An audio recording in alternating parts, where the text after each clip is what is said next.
Welcome to Money Market, a Bank of Tampa podcast. We highlight the businesses, expert business advice, local economy, and points of interest in the Tampa Bay market. Follow us on Spotify, Apple, or wherever you find your finer podcasts.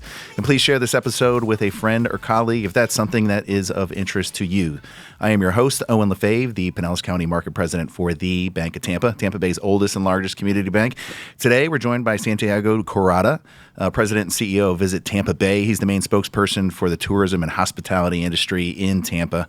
Santiago received so I want to come back to this, but we like acronyms, right? We were talking about earlier. So HSMAI, Top 25 Award for the Extraordinary Minds in Hospitality. That sounds impressive. So with more than 20 years of public service and management experience, Santiago served as Chief of Staff for the City of Tampa, where I originally had met you. And then prior to joining the City of Tampa in 2004 as a Neighborhood Services Administrator, you also served as a Director of Parks and Recreation for the City of Miami, and then 17 years in the Miami-Dade County school system. So let's go back to the HSMAI. What is that? Well, that's the Adrian Awards that are offered by that organization are the Oscars, Emmys, Grammys for really tourism marketing, hospitality marketing. Wow, that's a high honor. Well, it is, but you're surrounded by great people, yeah. So they make a lot of dreams into reality. So when we come up with some crazy idea, you've got to have the talent to pull it off, and so that's an award that I share with the team because that one had to do with our bringing the International Indian Film Awards to Tampa, the Bollywood Awards. Sure, yeah. So that was an award shortly received after that coup because it had never been in the U.S., traveled all over the world, and first time in the U.S. it was in Tampa, and that was almost 10 years ago. So okay, so how did you pull off the coup? Well, and I'm going to refer to this quite a bit, I think, during our time together. It's about relationships. Sure. And, so many times we forget about the relationship part of transactions in business, and transactions come as a result of relationships. And so with that group that put on that incredible award show, relationships and sincerity and genuineness in transactions was super important. And I think they felt really, really good about Tampa, Hillsborough County, and how we were able to relate to them and bringing this show and the sensitivities with bringing celebrities and international diplomats and all the work that went into bringing that big award show. And they felt comfortable. And the mayor was out there in the kind of traditional. Oh my gosh, yeah, for sure. And it's that buy-in that we get here from everyone. The stakeholders really pitch in to make things happen. So whether you're talking about the mayor or the county administrator or county commission chair or the head of the airport or the port or our hotel industry, attractions, we come together to make those things happen. And they felt good about that. They'd never seen that kind of teamwork, that kind of collegiality in making a big thing like that come off. And so over time, the relationship strengthened, and they felt very comfortable in bringing it here for the first time in the U.S. And, we've stayed close to this day, and to this day, ours is one of their more memorable shows because of the relationships and how well it went off. Well, I mean, we're playing from the same playbook. So at Bank of Tampa, our mission statement is we create relationships. That's right. And so it's very simple. It's just connecting with people on a personal level and figuring out what makes them tick and how we can work together and be friends. And it's something that should be so easy, and it gets so complicated by personalities and backgrounds and perspectives. But I can tell you, we've been very, very successful in Tampa, Hillsborough County because of that strategy.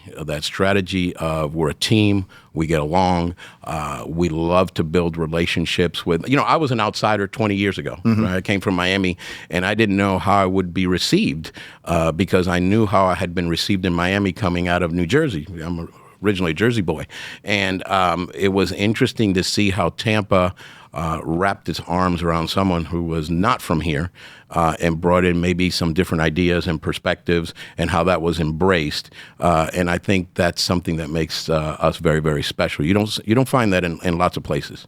You don't. What is interesting a little bit, because Miami has some of the same flavor where half of the people there aren't from Miami, but so Tampa very much is the same way. But it does. I mean, the community opens their arms to you, invites you in, lets you have I hate this expression, but lets you have a seat at the table, if you will. Yeah. And having lived in Miami for 26 years, and now being in Tampa a little over 20, the people are very, very different. At least when I first arrived, right? Maybe now things have changed a little bit, but you saw a lot of East Coast influences in Miami, and I think it's that I-95 corridor, right? Absolutely. And then you saw more of a Midwestern flavor to Tampa, and I think it's because of that I-75 corridor, and the people that tend to migrate to both coasts of Florida come again with different perspectives, different backgrounds, a little bit of a different orientation. So, it takes some work to get used to both coasts. You got a Midwest guy here, you got a Jersey guy there. We're still getting along, and we're still getting. Listen, I love the Midwest. I just think the folks that come down from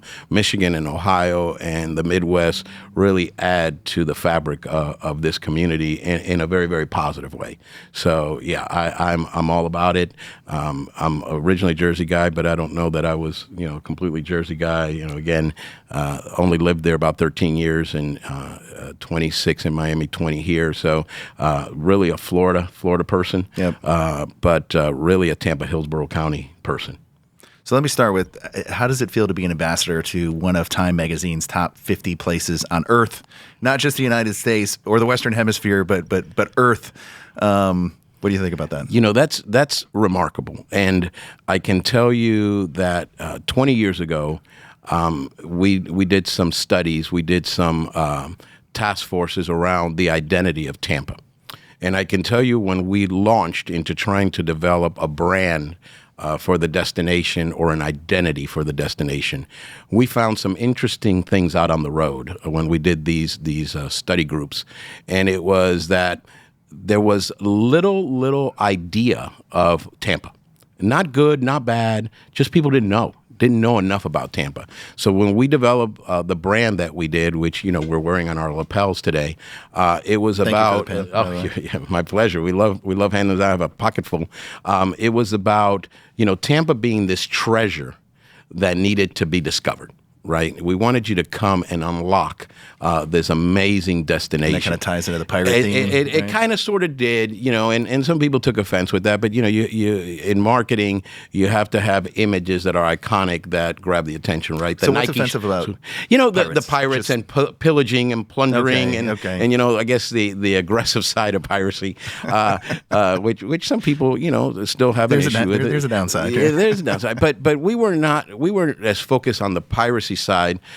We were more focused on what this incredible destination had to offer. We had so much to offer, right? And when you think about a treasure chest, there are rubies and there are diamonds and there are sapphires, and we had all these amazing things to offer. So it was about developing a brand that would make people curious enough to come see. And I have to tell you, having been in government and education, you can never underestimate the power of marketing. There's a reason why McDonald's spends the kind of money they spend on marketing, and who doesn't know what a Big Mac is, really? Right. I mean, in this job, I get to travel all over the world, all over the country to sell this destination, and there are McDonald's just about everywhere I've gone, course, right? Yeah.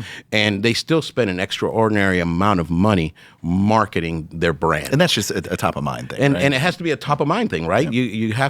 You have to decide as a consumer what you're going to buy and what you're going to choose. So when we developed this brand, it was about really creating an identity for Tampa. And I happen to believe that the marketing efforts over the last decade plus led to Time Magazine knowing about Tampa, right? I mean, when Forbes is constantly mentioning you, or the Wall Street Journal, or Time Magazine, or Money.com, or all of these organizations are mentioning Tampa, it's because we've done a bit of storytelling. We've told the story. I mean, you could be the greatest place on earth, and if no one knows you're there, no one's coming, right? And in this industry, we have to compete to drive people to come here and know us. And so Time Magazine, all the other accolades, well-deserved. I tell people Tampa's been a great place for a very, very long time. But it was about that identity and talking about it and making sure that people knew who we were and why you should come here. And so Time Magazine, Forbes, Washington Street Journal, all of these great publications, organizations that keep mentioning Tampa have actually now discovered what we've known for a long time. You know, you have people that have lived here their entire lives that are very, very proud to live in Tampa and to be about Tampa, and we needed to start telling that story. The Tampeños, and it's pretty amazing. It's a pretty amazing place. I can tell you that its constant positive evolution continues to garner those headlines, because when you look at this city and what's happened over the last 20 years, this region, it's pretty amazing. So in terms of telling that story, how would you say that Tampa differentiates itself from the rest of Florida? So Orlando, Miami, Jacksonville. You know, I'm glad you asked that question, because, 10 years ago we were grappling with that same idea, and we didn't want to identify ourselves like everyone else did, right? A lot of people in Florida can claim palm trees. Yep, sure. Right. A lot of people in Florida can claim the sunshine. Mm-hmm. A lot of coastal areas in Florida can claim the water. And do you want to be a part of that group? And can you do better than them selling palm trees, the sun, and water, right? And so what we decided was that we wanted to talk about how uniquely different Tampa was from the rest of Florida, and quite honestly, the rest of the country. So we needed to look at, our roots. We needed to look at our people, the culture, the food, the arts, the history that we have here. And quite honestly, there's a lot of physical, structural history here that we've done a great job of preserving that also makes us unique. When you talk about, that tobacco industry, and you talk about the cigar factories, and you talk about the character of some of our neighborhoods, whether you're talking about Ybor City or Hyde Park or the Bay Shore, or East Tampa or West Tampa, there's a uniqueness. And, travelers have become more sophisticated. We found over the last so many years that they're looking for a unique experience, right? That's why Airbnb was doing so well, right? People wanted to stay in neighborhoods. They wanted to live like a local while they were visiting. And so our brand has worked very, very well because of how distinctly Tampa, Hillsborough County it is. And so when we're out there telling the story, we can tell, a really great story that seems to connect with lots of different people. So, that was one of our biggest issues when we started looking at all we had to offer was we had something to offer for everyone. And they say, when you have something to offer for everyone, that could be a disaster for not having success, right? Right. So then you're offering something for no one. Right. I mean, but who can, again, compete with what Vegas stands for, right? Unique identity, for sure. When you think Vegas, you know what you're talking about, right? When you talk about Orlando, you kind of know what you're talking about. Talk about the mouse. So it was, what are we in Tampa? And I think that was the magic that had to happen for us to develop this identity that's worked so well for us over the last decade, and it has worked very well. When we talk about numbers, if you want to get into numbers, we'll get into numbers. It's incredible what has happened here as far as tourism, the economy, private investment, all those things. It's a great story to tell. We're definitely going to get into numbers, but I guess just so everybody has a baseline. I mean, what does Visit Tampa Bay do? What's your job? Visit Tampa Bay. It's interesting when I get to speak at home about it because our job is to market externally. Our job is to sell externally. We're not selling to locals. Right. It's not a product that you see here unless we're doing something like this or unless we're doing an interview on television about something that's happening around tourism. So Visit Tampa Bay is a 501c6. We're what used to be defined as a Convention and Visitors Bureau. That term is starting to become a bit obsolete. Then we transitioned to what we were calling destination marketing organizations.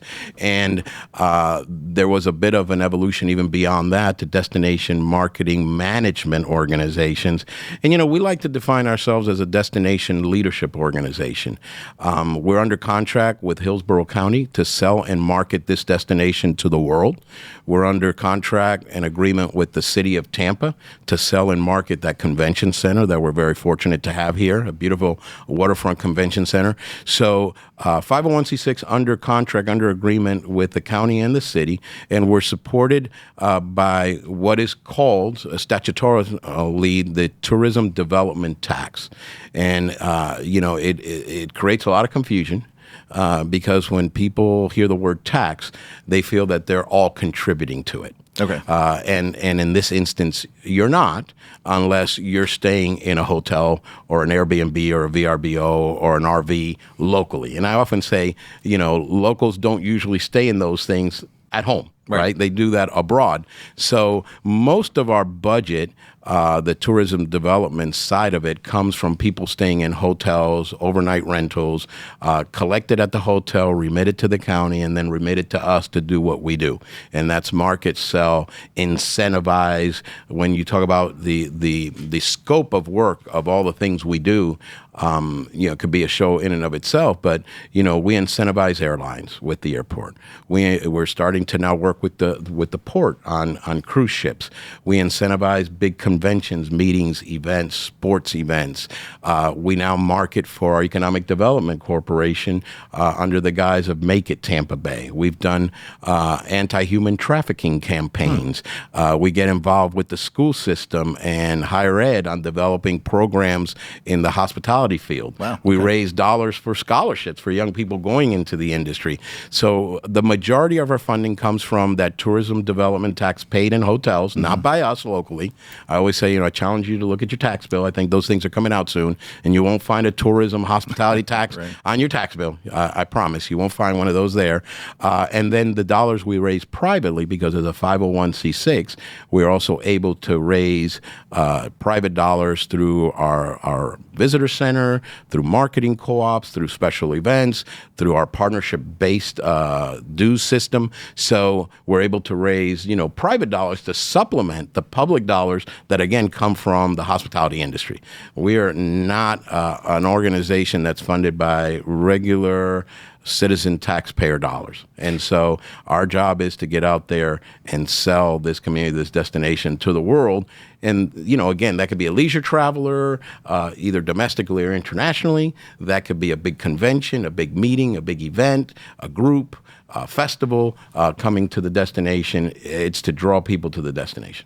And being publicly funded, I have to imagine that there's restrictions on how that money is spent. Yes. And you're audited and everything is... Yeah, there's a state statute 125, and that state statute regulates the way that the tax that's imposed on visitors is to be used. And there are guardrails on what it can be spent on and what it can't. Quite honestly, when the hotel industry voluntarily decided to tax themselves this way, it was all at its origin to be for marketing, to continue to grow that base, right? It was like, we're going to tax ourselves and we're going to allow destinations to then market themselves to continue that flow of economic impact. Yeah, but be able to do it at scale, right? Right. Yeah. And so, the statute's been amended many, many times over its history to include lots of things, but the primary focus is to build the industry, to build hospitality, and quite honestly, when you talk about, and I know we're going to talk numbers here, but when you talk about the economic impact of a visitor, it goes far beyond them spending money at that hotel. Sure. Right. I rarely say people don't run to a city and hide in a hotel room for 3 or 4 days and watch pay-per-view on demand. They're out they don't eat. They don't. They go out. They go to restaurants. They go to festivals. They go to events. They go to attractions. They spend money while they're in the destination, and that money has a lot of tentacles when you're talking about where it's spent, how it's spent, and then when you think about and this is a part of our industry that's rarely talked about. When you think about the local taxes that a hotel pays to its county and its city, when you think about the size of a hotel and the kind of taxes they pay and generate that go back into the quality of life for us here, because that money is going to Hillsborough County or the city of Tampa or whatever city that hotel sits in, that comes back to us as well. In fact, we say that normally visitors help a household save almost $1,000 in taxes a year. Oh, interesting. Which is not a Santiago number. This is research numbers. A lot of numbers that we'll talk about are not Santiago created numbers. They're third-party numbers, which are very objective in how well the destination's doing.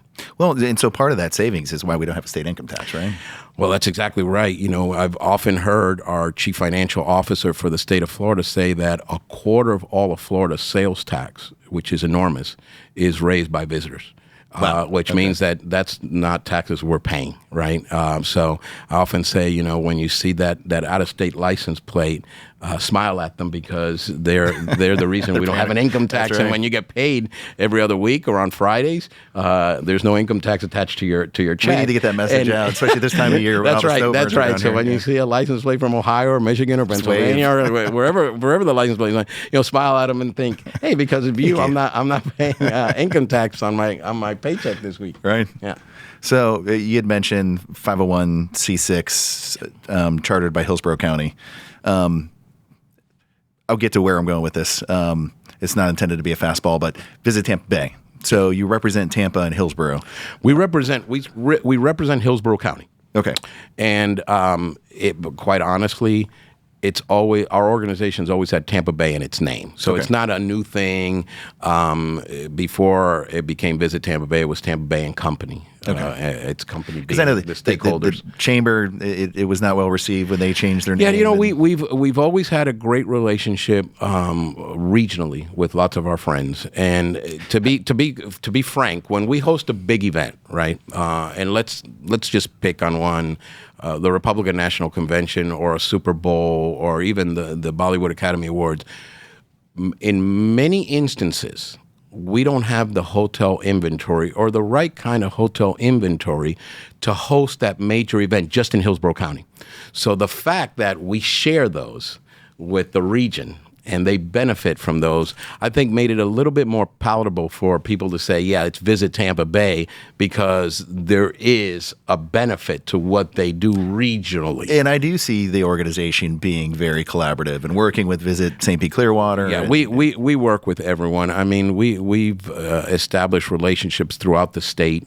And quite honestly, with many of our peers domestically, we compete, but it's a friendly competition. And I think, there's always enough to go around. Mm-hmm. But we're starting to find an interesting phenomenon, right?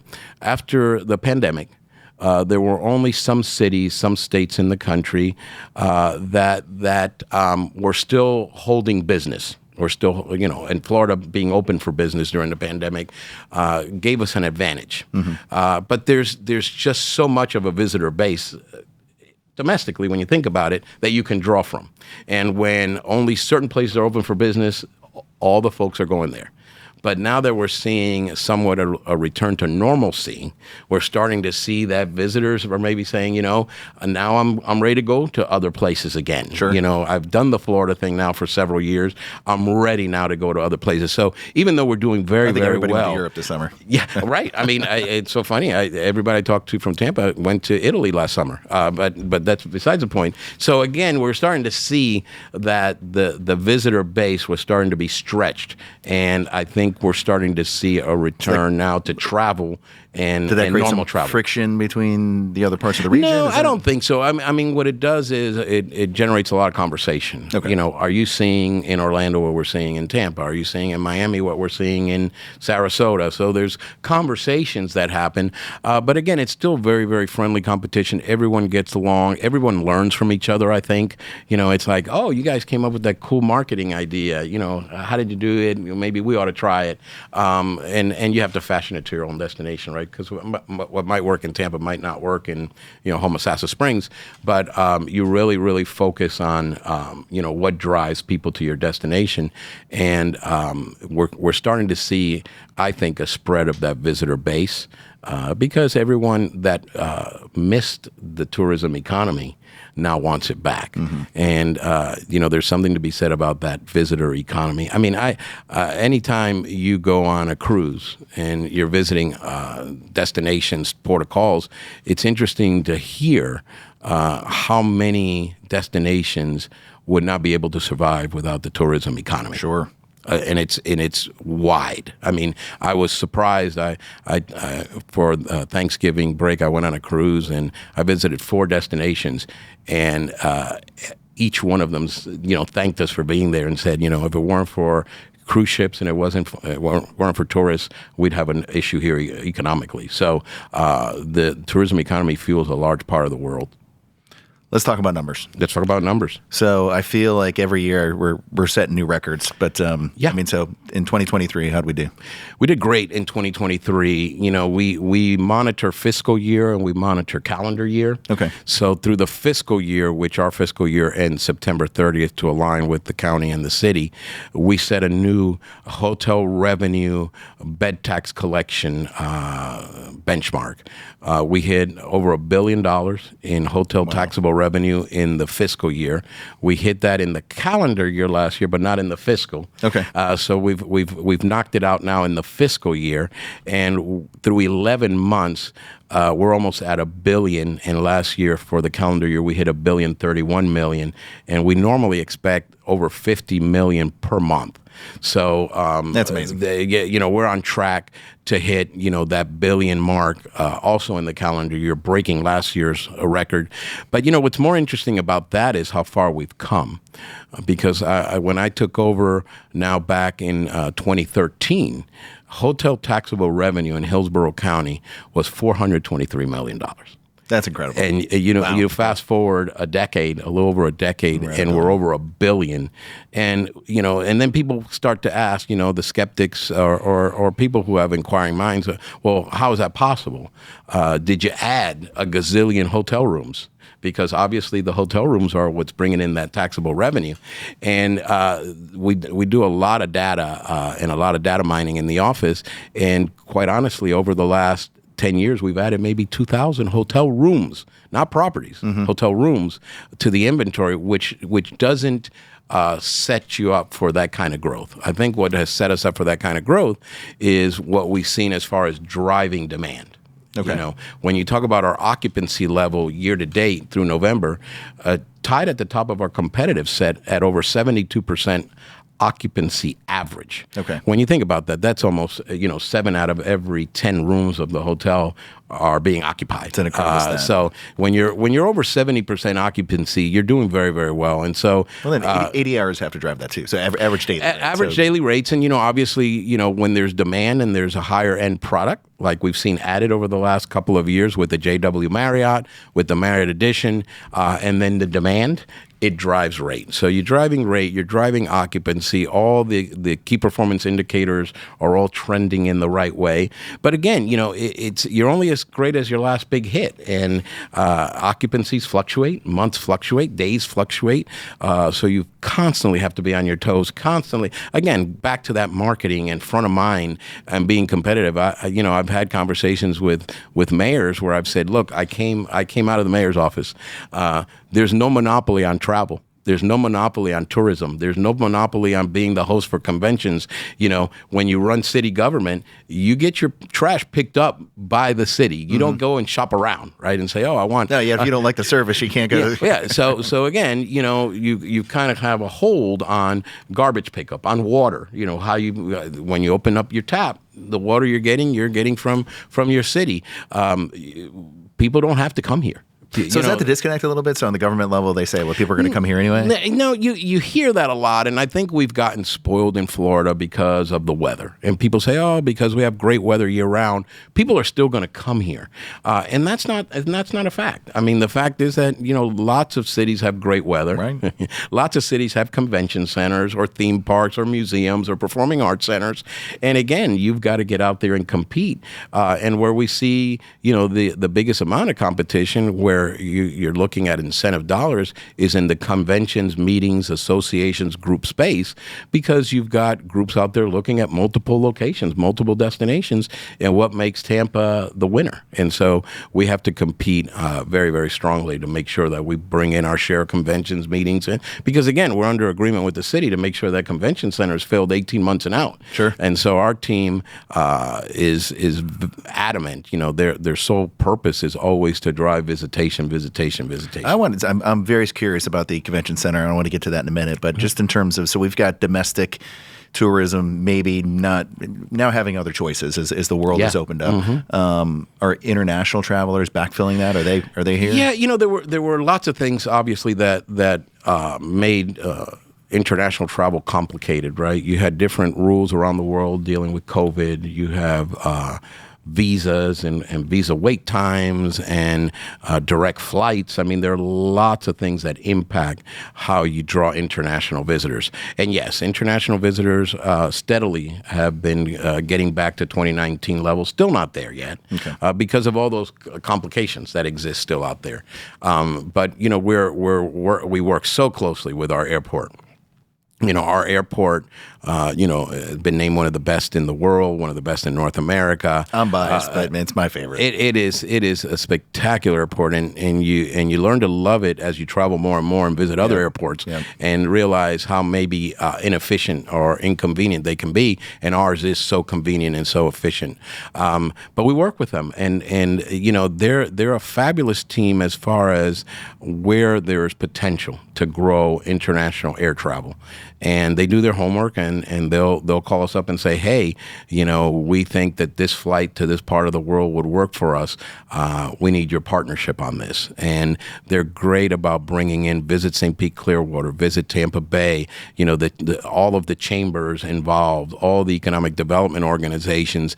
And it's a team effort to bring these flights. And that's why over the last 10 years, we've been so successful when you think of Virgin, or you think of Copa, or you think of Discover, or you think of, you name big an wins. Airline, Breeze, Alaska. We've done a great job with the airport, and we continue to partner with them to increase direct flights because, again, traveling has to be convenient for you to be able to do well. Mm-hmm. And I always say, we're just one connection away from any part of the world, but direct flights are a little bit more convenient. Yeah. And so when we can land, a flight to Mexico City or to Guadalajara or to Sao Paulo, Brazil, a direct flight, that's a win for us. So we're engaged with the airport, very, very supportive. Our friends are, and we've seen that grow dramatically over the last 10 years when you think about all the airline announcements that you've seen, and we've been a part of that. So we're very, very proud of our work in that area because as we know, and this shouldn't be a surprise to anyone, international visitors stay longer and spend more than your domestic leisure travelers. And so we love them both, but we have to acknowledge that their economics are a little different. So the convention center just finished a remodel last year, right? Yeah. So they did. The city does an amazing job with the support of not only the city, but also the tourism development tax that also is invested in our convention center to make sure that we keep it as refreshed and up to date as possible. They did an expansion. They expanded over the Riverwalk and added more flexibility to the exhibit hall as well as some waterfront meeting rooms, which is great for us because, again, when you're out there selling, people want to know what's new. Have you done a renovation? Have you done an expansion? Well, the waters are one of our greatest amenities. Right? What is great? What is newly great about Tampa? So the fact that we can talk about the work that happens at the convention center, the work that happens out at the airport, the work that's happening on Water Street in Midtown. We always have something to talk about. Yeah. And like I said, we're storytellers, we're marketers, we're salespeople, and you have to have a great product to sell. And so the fact that we're working so closely with so many entities to continue to elevate the product, because the product matters when you're out there competing. Well, and you're selling it. So it was a record year for the convention center too, right? Yeah, record year for all involved. I mean, I just saw that the aquarium announced 1 million visitors, and the zoo's having a stellar year. Because I've been in the community for now 20 years, I have a great relationship with all of our venues, our attractions, our hotels, our restaurants. We were if not the reason, one of the main reasons why the Michelin Guide came to Florida, because we started really marketing our culinary evolution here years ago. We were one of the first destination leadership organizations to actually publish a cookbook highlighting the incredible chefs in all these great restaurants, Tampa's Table. And I think that piqued the curiosity of some, including Michelin. And they thought, if all of this clever innovations happening with food in Tampa, maybe it's worth to look at Florida. That's good background, because we've had great restaurants. We've had great restaurants. But for some reason, we weren't on the map. So and again, when you talk about those staples, right? When Mise en Place, or you talk about Burns, or you talk about the Columbia restaurant, some of those restaurants that are traditionally, historically Tampa, and then the growth we've seen.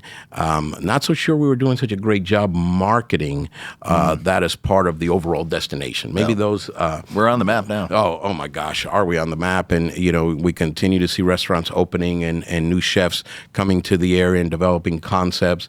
And again, it always takes that match, right? It always takes that lighter to ignite the flame, and then you've got to keep that flame burning. And so that's kind of what we do. We don't rest on our laurels. We're always thinking about, social inclusion and what that means. And that's a huge definition when you think about social inclusion. You're talking about generationally, you're talking about gender, you're talking about background, experience, able-bodied, not able-bodied. We're talking about, this wide array. And we've always been very, very good about inclusion and what that means. And it means all people, and all people are welcome, and all people are part of our organization, and we relate and work well with all people. And getting back to where we started, right, with relationships. And so often, and kind of a little bit more of that Midwest feel. I do feel we are very welcoming. You really need to work at common ground. You need to work at civility. You need, we don't always agree. I'm not naive. I've been around for a long time. We don't always agree on everything, but we can be civil about it. We don't have to be angry about it or persecute or any of those things. Man, so we're missing that as a society. Understanding different perspectives and where people are coming from, and still trying to get to common ground, I think is important. And I think that happens through, developing some form of intimacy, some relationship, and understanding, what your background is and why you think the way you do, and why maybe I don't think that way, and that's okay. I feel like I'm hearing our next mayor talk. No, and I think when you've done as many things as I've done, and I'm going to be 60 here shortly, and you've been around for a little while and been exposed to different opportunities and different environments, you start to understand people a little bit on a deeper level. And you never get angry. I really don't, because I really, really try to put myself in someone else's shoes and understand why. I can imagine that is a great resource as a marketer too, right? Because you need to be able to relate to people, get in their minds. Yeah, I mean, yeah, absolutely. And I never thought I had a marketing bone in my body, right? I started out in education, and I've worked for 3 different mayors. Look at you now. And I never really had to sell anything, but I've really found this industry to be so gratifying. Because you can make a major difference, right? When you're talking about the kind of revenues that come into this city, the kind of exposure that this city and this county are getting, and the economic prosperity that, we can say we have, partially helped to see, I think is very, very gratifying. So we talked about hotel rooms, we talked about visitors, we talked about food. 20 2023 was a big year for concerts. We had Beyonce and Ed Sheeran and Jonas Brothers. We can't have a conversation without mentioning Taylor Swift, who's everywhere. I mean, impacted GDP, which is incredible. But what's in line for 2024? Anything? Well, we've got some great concerts. Obviously, we've got Sting and Billy Joel, or Billy Joel and Sting, one of the few cities where they're going to perform together. We've got Drake. We've got the Savannah Bananas coming back to town. That's right. Entertainment, sports, right? And again, we're blessed because we've gotten this attention, this credibility, right? Taylor, 3 nights, only in Tampa, only Tampa, Florida, right? She didn't even go to where her boyfriend is in Kansas City. Hotel. You keep wanting to get us in trouble in this podcast. I'm not going to fall for it. But I can tell you, 3 nights sold out for Taylor. Hotel occupancy, listen to this, over 94% on every night she performed. That's amazing. When you think about 94% occupancy, you might as well hang the no vacancy at the county line door. Right. Because 94% occupancy is huge. Beyonce kind of did the same for us. So when you look at now the artists and the celebrities that are picking Tampa and only one of a handful of shows either in Florida or the Southeast, that again speaks to the destination and how well they act too. I mean, this is a show about money, and money does matter. I mean, it drives everything. And so you don't open a hotel to lose money. You don't open a restaurant to lose money. You don't go on tour to a city where nobody's going to buy you tickets and no one's going to show up. So again, it talks to the economic prosperity and the impact that you see when you invest in Tampa, and we're seeing it over and over and over. We're seeing it. Okay. Last question. Yeah. It may get you in trouble. Okay. You've been trying all show. I've been trying. Let's see if you take the bait. Who invented the Cuban sandwich? That's not going to get me in trouble. That's fact. I mean, when you talk about the genesis, I don't think anyone has really recorded the history of the Cuban sandwich. We have. So that's why I'm going to say, factually speaking, when you talk about the stories you hear about the Cuban sandwich being made around cigar factories and appealing to all of the different workers that were sitting side by side rolling cigars. So, you have the Italian influence, the German influence, the Cuban influence, in the making of this sandwich. It's a lot better story than somebody saying, oh, we just put this thing together, right? We put this thing together to try to keep those workers engaged at the work site at the cigar factory. Just the same way they had the lectores reading to them and educating them. We were also feeding them, and we were feeding them with food that was comfortable ethnically for them. And the proper way is with salami. Salami and the mustard, right? That's so right. The salami and the mustard. And again, you can't beat the history around it. So we're going to stick to it and say it started here. I like it. See, didn't get you in trouble after all. So anything else you want people to know about? No, embrace the tourism economy, embrace tourism. We make sure that it's not, that there isn't over tourism. We make sure that it's reasonable. We make sure that it impacts us the right way. It impacts our locals. I always say, when a new restaurant opens, whether it's Michelin or not, there isn't a sign on the door that says tourists only or regulars, locals only, right? It's for all of us. So if we're driving that investment for all these great things, we get to enjoy all those things. Yeah, absolutely. Well said. People want to find you. Where can they find you at?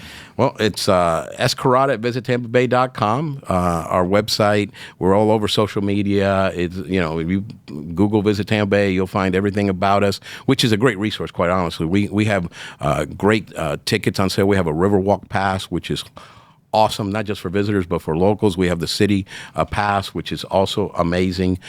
So we've got a bunch of great things for our locals to also take advantage of on our website, visitampabay.com. Yeah, the website's great. It's a source of information. Everything that's going on, highlighting restaurants, attractions, venues. And again, you can get some great deals on there in our retail online store as well, the Unlock Tampa Bay store. Yeah, man, great swag. And thanks again for the pin. So Santiago, thanks for coming on Money Market. You. If you have a question or future show idea or would like to be a sponsor, you can send us a message at moneymarket@bankoftampa.com or find us on LinkedIn, X, Facebook, and on Instagram at Bank of Tampa and online at bankoftampa.com. So thanks for tuning in. Thanks for subscribing. And until next time, adios. Adios.